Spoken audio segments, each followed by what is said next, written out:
안녕하십니까. 케빈's 밀리터리 채널 KKMD 시청자 여러분.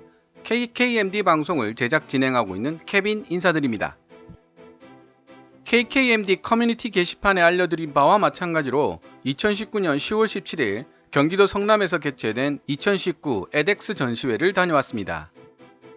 제 본업인 영어 가르치기와 병행하면서 조금이라도 사람이 적은 비즈니스 데이에 관람을 하기 위해 전날 저녁 수업을 마치고 새벽 고속버스로 성남에 도착, 자는 둥 마는 둥 전시회를 찾았습니다.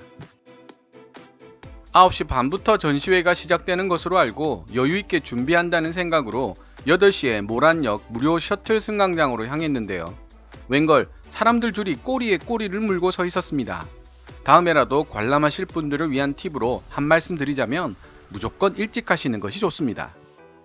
들어가실 때 입구 매표소에서 표를 먼저 받아야 합니다. 인터넷으로 예매를 하신 분들도 마찬가지로 먼저 표를 받으셔야 하는데요. 그 다음 등록처로 가셔서 등록을 합니다. 인터넷으로 사전 등록을 하신 분들은 바로 등록을 하면 되지만 사전 등록을 하지 않으셨던 분들은 따로 등록 양식에 기입을 하셔야 합니다. 그리고 나면 가방 검사를 한 다음 입장을 하게 됩니다. 내부 전시장과 외부 전시장이 있는데 내부 전시장을 먼저 보고 외부 전시장을 보는 동선을 추천합니다. 에어쇼 및 T50, F16, C17 등의 기동 장면을 좀 더 자세히 보거나 촬영하고 싶으신 분들은 육군 무기 외부 전시장을 따라 쭉 가신 다음 끝자리에서 관람을 하시는 것이 좋습니다. 전투기들의 이륙 방향은 오른쪽에서 왼쪽인 점도 기억하시면 좋고요. 망원 렌즈가 없으면 제대로 된 기동사진 촬영이나 동영상 촬영은 어렵다는 점도 뼈저리게 느끼고 왔습니다. 제가 직접 찍은 동영상을 보시면 아시겠지만요. 이번 전시회에서 제가 목표로 삼은 두 가지는 다름 아닌 대한민국에서 내노라 하는 각 방산업체 부스를 돌아다니면서 홍보 담당자를 만나 KKMD를 소개하고 명함을 받아오는 것과 실물 크기 모형, 영어로는 먹겁이라고 불리는 KFX 모형을 실제 제 눈으로 보고 한간에 떠돌고 있는 소문들과 팩트를 정리하는 것이었습니다. 결과적으로 볼 때 각 방산업체 부스를 돌아다니면서 홍보 담당자와의 연락 통로를 개설하는 일은 어느 정도 성공적이었다고 자평할 수 있습니다. 물론 그 중에는 제 얼굴이 빨개질 정도로 무관심한 업체도 있었고 고마울 정도로 친절하게 대해주는 업체들도 있었습니다. 특히 기억에 남을 정도로 친절했던 곳은 S&T와 LIG 넥스원 그리고 하나 디펜스 부스였습니다. 하지만 제가 가장 기대했던 한국항공우주산업 홍보 담당자와는 직접 만나지 못했고 전화번호만 받았는데 어제 연락을 드려보니 원론적인 대답만 들을 수 있었습니다.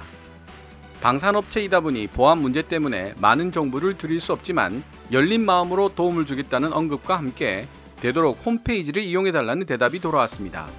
저는 야심차게 이메일로 서면 인터뷰 질문지까지 작성해 놨었는데 말이죠. 한국항공우주산업 홍보 담당자님의 생각보다 온도가 낮은 반응에 다소 실망도 되었지만 제가 더 많이 노력해야 한다는 생각을 했습니다. KFX도 그렇지만 해낼 만한 가치가 있는 일 중에 쉬운 일이 하나도 없는 것은 당연하니까요. 앞으로 더 좋은 방송으로 더 많은 시청자 여러분들과 만날 수 있게 된다면 언젠가는 제가 원하는 내용의 인터뷰를 담당자와 할 수 있는 그런 때가 올지도 모른다는 생각을 해봤습니다. 아직까지는 희망과 상상에 불과하지만요. KFX 실물 모형 바로 옆에는 T50 고등훈련기가 전시되어 있습니다. KFX 실물 크기 모형과 T50의 크기를 비교해보면 그 차이가 어느 정도인지 실제로 느껴볼 수가 있는데요. 상당한 차이가 있습니다. KFX가 교차하기로 되어 있는 F4 팬텀이 실제로 보면 상당히 덩치가 큰 전투기입니다. 길이가 19m에 달하거든요. KFX가 거의 17m이니 2m 차이가 나는데 FA50의 경우 길이는 13m에 불과합니다. 실물 모형을 보고 있으면 이미 크기에서부터 KFX가 지향하고 있는 목표가 F16급은 아니겠다는 생각을 하게 됩니다. F16도 FA50보다 약간 더 큰 정도에 불과하거든요. 크기와 덩치로만 본다면 KFX는 전시되어 있는 F15K와 오히려 더 가까운 느낌이었습니다. 이번 edX 2019 전시회에서는 FA50, F16, F15K, KFX의 조종석 실제 모습을 다 볼 수 있도록 전시하고 있었습니다. KF-X 전투기의 경우 실물 모형에는 올라가 볼 수는 없었지만 카이 부스에 조종석 모형이 전시되어 있었습니다. 실제 조종석을 보면 KF-16과 F-15K의 조종장치 및 계기판들이 아날로그로 작동된다는 사실을 알 수 있습니다.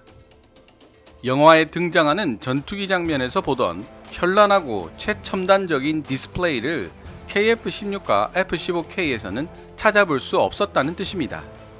그에 비하면 KF-X 조종석의 계기판들은 F-35의 계기판들과 거의 흡사하다는 사실을 알 수 있습니다.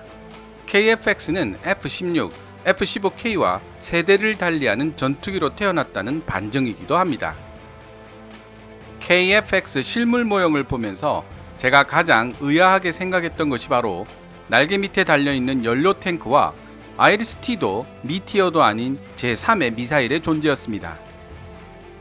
얼마 전 업로드했던 KF-X 관련 동영상에서도 말씀드렸지만 비록 KF-X가 스텔스 형상으로 설계가 되었다고는 하지만 공대지, 공대함 공격 모드를 갖추는 블록2로 진행이 된다면 아직 내부 무장창을 개발하지 않은 상태이기 때문에 공대지 미사일과 공대함 미사일이 외부에 장착될 수밖에 없고 정확한 조준을 위한 타겟팅 포드까지 외부에 장착하게 되어 레이더 반사 면적 RCS가 기하급수적으로 늘어나게 됩니다. 다른 말로 하면 스텔스 기능은 상당 부분 희생해야 한다는 뜻입니다. 혹시 이 제3의 미사일의 정체를 아시는 분은 댓글로 알려주시기 바랍니다. 월간 디펜스에서 제작하고 카이 측에서 배부한 자료집에 나온 사진을 보면 아무리 봐도 실물 모형은 블럭2를 상정하고 만든 것으로 보입니다. 그리고 생각지도 못하게 등장한 연료통에 대한 설명도 나와 있었는데요. 날개의 앞부분, 영어로는 리딩 엣지라고 부르는 부분의 레이더 반사 면적 RCS를 줄이려고 재설계를 거듭하다 보니 날개의 폭이 좁아졌고 그만큼 날개에 수용되는 연료통이 작아졌다는 설명이 있었습니다. 대신 기체 내부에 장착되는 연료통을 확장할 것이라는 부연 설명도 있었지만 당장 해결은 어려운지 실물 모형으로 볼 때는 외부 연료통을 장착하고 있었습니다. 그렇게 되면 레이더 반사 면적은 크게 증가하게 되지만 항속거리는 그만큼 늘어나게 됩니다. 따라서 KF-X 블록 1의 스텔스 성능은 중앙일보가 보도했던 0.5제곱미터 수준에는 훨씬 못 미치는 결과로 FA-18EF 슈퍼 호넷이나 프랑스 라팔 정도와 비슷하거나 약간 더 우수한 수준 정도로 확정될 것으로 보이며 이는 명백하게 KF-X가 스텔스인 5세대 전투기가 아닌 4.5세대 전투기를 목표로 하고 있음을 실물 모형으로 보여주고 있다고도 볼 수 있겠습니다. 대신 항속거리가 늘어난 만큼 작전 수행 능력은 더 높아지게 됩니다. 만약 연료 탱크와 아이리스 단거리 공대공 미사일 사이에 있는 미사일 모형의 정체가 공대지 혹은 공대함 미사일이라고 밝혀진다면 전시된 실물 모형은 블록 2라고 봐야 할 것입니다.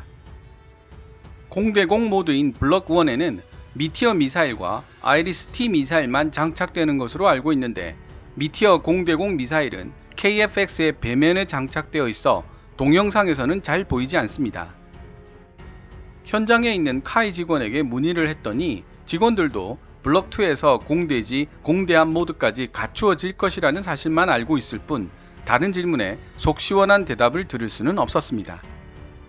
결국 카이는 현실적인 타협을 한 셈으로 보입니다.